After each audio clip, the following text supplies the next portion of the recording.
IPL के mini auction में uncap players के ऊपर में फ्रेंचाइजों ने दिल खोल के पैसा जो है वो दिया है। या फिर बात हम शुभम दुबे की करें या फिर कुमार कुशाग्र की करें या फिर समीर रिजवी, ये कुछ ऐसे नाम है जिनको इस बार आईपीएल के ऑक्शन में दिल खोल के फ्रेंचाइजों ने पैसा दिया है। मेरे साथ इस वक्त है शुभम दुबे। शुभम विदर्भा से खेलते हैं और बहुत ही शानदार खिलाड़ी है। Shubham, thank you so much हमसे बातचीत करने के लिए और बहुत बहुत बधाई आपको कि आपके थैंक यू सर। जो सपना है उसको पंख मिल रहे हैं। शुभम, सबसे पहले तो मैं यही जानना चाहूंगा कि जब ऑक्शन हो रहा था आप कहाँ थे और क्या कर रहे थे और कैसे आपको पता चला?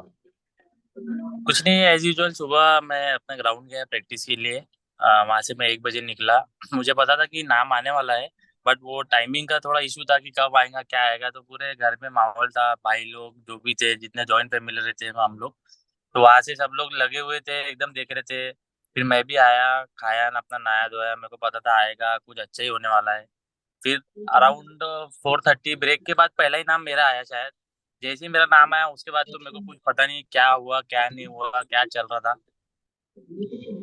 अच्छा शुभम, आपको लग रहा था, आपको उम्मीद थी कि शुभम दुबे का नाम आएगा तो उसके लिए जो फ्रेंचाइज है वो पीछे लग जाएंगी और अपने अपनी टीम में शामिल करने की कोशिश करेंगी, ऐसा भरोसा था आपको?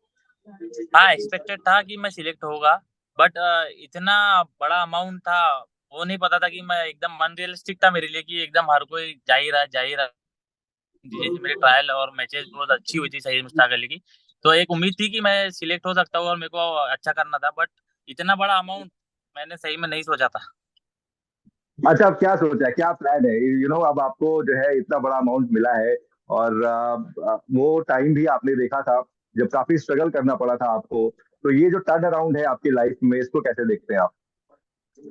कुछ नहीं, बस मेरे को पॉजिटिव वे में लेना है। बस जो जिसने जो फ्रेंचाइजी जैसे आरआर में मैं सिलेक्ट हुआ हूँ, उनने मुझे इतना बड़ा भरोसा दिखाया है, बस उस पर मुझे खरा उतरना है। मेरा आगे मैं उनको किस पे बैक कैसा करूँ, बस उस पर मेरा फोकस रहेगा।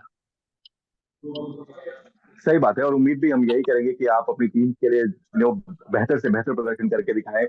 फैमिली की अगर बात की जाए तो घर में सब कितने खुश हैं और सेलिब्रेशन कल से लगातार, मुझे पता है आपको बहुत सारे फोन्स आ रहे हैं, आस पड़ोस के लोग इकट्ठा हो रहे हैं। कैसा है घर का माहौल, क्या चल रहा है सब कुछ? सब खुश है, बहुत खुश है। उनको समझ में नहीं आ रहा है कि सच में ऐसा हुआ है, बट मम्मी है पापा है, उनको पता था कभी ना कभी तो ये कुछ करेगा। एक उम्मीद थी कि हर बार मैं सुबह निकलता था तो क्या हुआ, मेरी दादी पूछती थी मैच जीता क्या, आने के बाद क्या हुआ। जब मैं थोड़ा उदास रहता था तो उनको लगता था कि नहीं कुछ हुआ होगा या आउट हो गया जल्दी। फिर होने के बाद फिर धीरे धीरे अभी जब मैं अच्छा करने लगा, पेपर में हेडिंग्स आने लगी, तो फिर बाकी भी जो रिलेटिव है वो फैमिली ग्रुप में मम्मी पापा को भेजने लगे, तो उनको थोड़ा पता था कि भाई इसका कुछ हो सकता है। अभी पेपर में भी थोड़ा 2-3 दिन पहले से चलने लग गया था कि आईपीएल में इन पे नजर रहेंगी, तो उनको पता था कि इसका नाम आने वाला है। बट उनको भी लगा नहीं था कि इतने बड़ा इसमें कुछ होगा करके। अच्छा, क्रिकेट के करियर की शुरुआत कैसे हुई, कैसे आपने ये चुना कि मुझे क्रिकेटर बनना है? सर कहानी लंबी है थोड़ी सी, बट शॉर्ट में बोलना चाहूंगा। मेरे दोस्त थे दो, वो क्रिकेट खेलते थे एज यूजुअल। आजकल हर गली का लड़का अपने गली में क्रिकेट खेलता है, प्लास्टिक बॉल खेलता है, टेनिस बॉल खेलता है, मैं भी उनमें से था। बट स्कूल में वो दोनों महाराष्ट्र रिप्रेजेंट करते थे, वीसी के लिए खेलते थे, एकेडमी में थे। तो वो मेरे दोस्त थे। एक्चुअली मैं पढ़ाई में मैं थोड़ा अच्छा था, तो मैं रेगुलर जाता था। तो एक रहता है कि कोई भी बंदा स्पोर्ट्स में रहता है तो वो टच में रहता है, कोई पढ़ा कि स्कूल में क्या चल रहा है, एग्जाम कब है, मैडम ने क्या कराई। बट मेरा ऐसा था कि उन लोगों को वो क्रिकेट खेलते थे तो मेरे को एकदम ऐसा था कि भाई तू क्रिकेट खेलता है यार, क्या कराते हैं, ऐसा वैसा मैं भी खेलता ये वो। तो उनको देख के उनको जो वो खड़े होते थे, स्कूल में उनको फंक्शन होता था तो उनका नाम आता था, इधर टीम में सिलेक्ट हुए, पेपर में नाम। फिर स्कूल में ही चालू हुआ था। स्कूल में फिर मैं, वो मेरा दोस्त था तो वो लेक्चर बंक करना कि भाई मैं भी चलता हूँ, तो मेरा अच्छा दोस्त था तो मेरे को लेके जाता था। एक बार सर ने देख लिए, तो अब एज यूजुअल अपन गली में तो खेलते ही है, तो फिर उनको लगा कि हाँ। फिर मैंने उनको थोड़ा बॉलिंग डाल के दिखाया, मैं ऐसी बॉलिंग डाल रहा था उस समय, ब्रेटली वगैरह का एक्शन बहुत चलता था। वहां से शुरुआत हुई, फिर धीरे धीरे मैं आया। फिर थोड़ा घर से थोड़ा प्रॉब्लम था, घर में इतना कुछ नहीं था। फिर मेरे को किसी ने बोला कि सुदीप जायसवाल सर है, वो सपोर्ट करते हैं, वो गरीब बच्चों को अच्छा अगर जो रहा उनको प्रमोट करते हैं, सामान देते हैं, किट देते हैं। तो मैं वहाँ गया, उन्होंने मुझे देखा, मैं वहाँ बहुत साल तक की प्रैक्टिस करा वहाँ पे। फिर मैंने फैज फजल करके भैया है, दुर्गेश मिश्रा है, ऐसे बहुत सारे जो विषय उस समय रिप्रेजेंट कर रहे थे जिनका पेपर में नाम आता था, तो मैंने उनको वहां देखा पहली बार। तो जब देखा तो मतलब ये होता है क्रिकेट, वो एकदम स्टाइलिश किट बैग, अपना प्रॉपर किटअप, और लेफ्टी थे भैया वो। तो मेरे को ऐसा लगा, और उनको जो रिस्पेक्ट दे रहे थे, हर कोई आके फोटो निकाल रहा, और वो एकदम उनकी बैटिंग में देख रहा हूँ तो ऐसा देख ही रहा हूँ, वो भी लेफ्टी थे तो, और ऐसा लग रहा था कि यार, मतलब मैं उनको देख के ऐसा लगा कि नहीं ऐसा बनना है यार, ऐसा करना है, थोड़ा बहुत एक रहता है ना अपने को, नहीं यार इनके जैसा खेलना है। और मैं पेपर वेपर सब पढ़ते ही रहता था रोज, भले मैं खेलता नहीं था लेकिन मैं टीम देखता था, कौन सी टीम क्या लगी, ये है वो है। फिर धीरे धीरे मैं एक एक स्टेप आगे गया, उन लोगों से मिलता गया, तो वो भी मेरे लिए बहुत बड़ा अचीवमेंट था। बट मैं वो किसी को बता नहीं पा रहा था कि ये इनसे मैं देखता था, लेकिन जब जब मेरे को मौका मिला, जब जब मैंने वो भैया से मिला, वो जब जब मैंने उनको बताया वो भैया ऐसा ऐसा, मैं यार सोचता था, मैं आपसे मिला, मैंने आपको फॉलो करता था। बट फिर चलते गया, तो फिर मेरे को शुभम, सुधीर सर ने एक बार ब्रेक दिए, सुधीर वानखेड़े सर थे, वीसी ने भी बहुत सपोर्ट की। 23 खेला मैं, अपना प्रीतम गंजे सर थे, अभी उस्मान सर ने भी अच्छा मुझे मौका दिया, तो मैं उनको फुलफिल कर पाया, और आज यहाँ पर मैं अभी आपके सामने बैठा हूँ, इंटरव्यू दे रहा हूँ। शुभम, हर खिलाड़ी के करियर में कुछ ना कुछ स्ट्रगल होता है, कुछ नो चैलेंजेस का सामना करना पड़ता है। आप जब पीछे मुड़ के आप जब देखते हैं तो क्या आपको लगता है कि क्योंकि हमें ये भी पता है कि क्रिकेट किट के लिए, इवन ग्लव्स के लिए, जूतों के लिए, कैसे आप उस स्टोरी को बयां करेंगे? और अब जब आपको राजस्थान रॉयल्स से इतना पैसा मिला है, इस बदलाव को आप कैसे देखते हैं? और वो टाइम कैसा था, थोड़ा सा उसके बारे में बताइए। टाइम तो बहुत हार्ड था, बट मेरा ऐसा था कि मैंने एक बार सोच लिया था, जब मैं वीसीए के लिए 23 खेला था, तो मेरे को क्रिकेट ही खेलना है। घर से तो इतना कुछ था नहीं सपोर्ट, मेरे को ही करना था, घर का भी थोड़ा देखना था, एक भाई था उसका भी प्राइवेट जॉब था, हम लोग twins actually.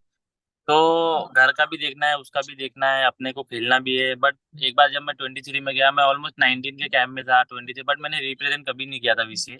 But Sudhir sir आए थे, तो उस समय मेरा लास्ट ईयर था, उनने देखा कि इसमें कुछ कैपेबिलिटीज है, तो उनने मुझे एक ब्रेक थ्रू दिया। बट जब मैं 23 खेला, उसके बाद मैंने सोच लिया था कि मैं क्रिकेट ही खेलूंगा।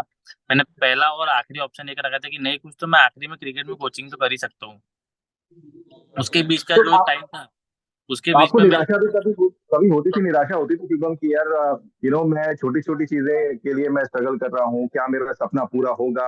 वो दौर जो था ना, क्योंकि उस दौर पे मेंटली आपको बहुत मजबूत होना पड़ता है जब आप छोटी छोटी ऑब्वियसली। चीजों के लिए। मैं 23 के बाद मैं कोई कैंप में भी नहीं था। उसके बाद मेरे को एक अनिरुद्ध चौरे करके भैया है, उनने मेरे को एक ब्रेक थ्रू दिया, एक एक उम्मीद जगी। उनने मेरा एक टाइम शील्ड होती है मुंबई में, वहां पे उनने मेरे को मेरा एक कंपनी में कॉन्ट्रैक्ट कर दिया, जहाँ से मुझे 6,000 8,000 ऐसा कुछ मिलता था 6 महीने का। लेकिन वहां पे एक उम्मीद थी कि हर कोई बोलता है कि तुम वहां जाके अच्छा करो, कोई और देखेगा तो कोई और बड़ी जगह लेके जाएगा। तो मैं ऑलमोस्ट वहाँ 4 साल तक ही खेला, तो थोड़ा बहुत मेरा वहां से अर्निंग होता था। तो वो मेरे को लगता है वो बहुत इंपॉर्टेंट मोमेंट था। अगर मेरे को शायद वो ब्रेक थ्रू नहीं मिलता, या मैं वो 23 नहीं खेलता, या वो मेरे को मुंबई नहीं कंपनी का वो कॉन्ट्रैक्ट मिलता, तो मैं कुछ ना कुछ और सोचता था। फिर अगर नहीं हो रहा है तो फिर उसके बीच में भी उतने में तो होता नहीं था कुछ, तो फिर मैं टेनिस बॉल खेलता था। टेनिस बॉल में से थोड़ा 1,000 2,000 जो भी मिलते थे, जीतने के बाद जो अमाउंट मिलता था, तो मैं वहां गया। टेनिस बॉल से भी मुझे बहुत कुछ सीखने में मिला। फास्ट क्रिकेट होता है, बैट फ्लो, ये तो मैं खेलता था। बट उतने ही टाइम अगर मैं फ्री रहता था तभी अपने प्रैक्टिस पहले जाता था, बाद में दूसरी चीजें करता था।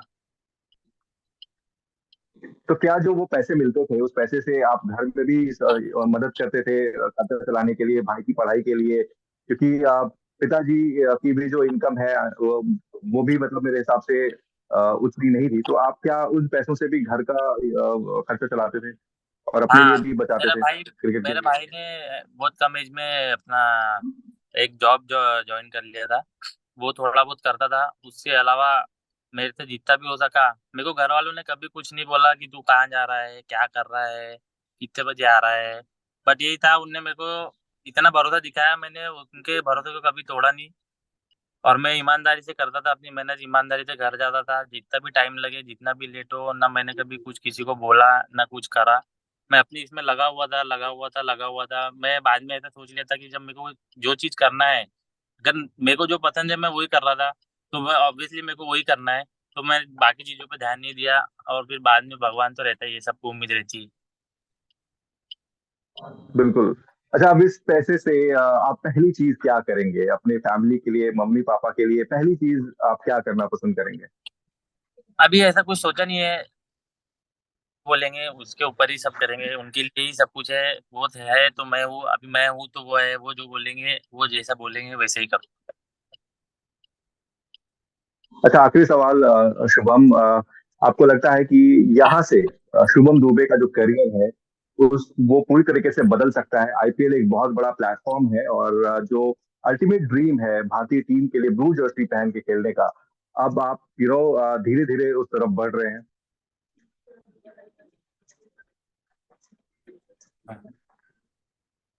हाँ, ऑब्वियसली मेरा मोटो है कि मैंने आपको अभी बताया कि मेरे को जो भी फ्रेंचाइजी ने दिया है मेरे को पे बैक करना है। तो मेरा फिलहाल पहला मोटो वही है कि मैं उनके लिए कितना अच्छा कर सकता हूँ, जो उनने मेरे को भरोसा दिखाया मैं उस पे कितना खरा उतर सकता हूँ और क्या-क्या अच्छी चीज़ सीख सकता हूँ, इतने बड़े-बड़े इंटरनेशनल प्लेयर है उसमें। उनसे क्या सीख सकता हूँ जल्दी से जल्दी और वापस से मैं उनको पे बैक करूँ। और फिर बाकी चीज़ें जैसे अभी मैंने कुछ सोचा नहीं, अपनी मेहनत पे ध्यान दिया, अपने हार्ड वर्क करा था, तो ये चीज़ मेरे को सब डबल करना पड़ेगा वहाँ पे जाने के लिए और फिर बाकी चीज़ें जो है सब अपने आप होती जाएगी। वेल, हम उम्मीद तो यही करेंगे कि जिस तरीके से आपने अभी तक अपने करियर में किया है, आगे भी आप ऐसा ही करते रहेंगे। All the best Shubham. और थैंक यू। हम उम्मीद करते हैं कि आप बहुत ही शानदार क्रिकेट खेलते रहें। Thank you so thank much. You Nitin भाई, थैंक यू सो मच।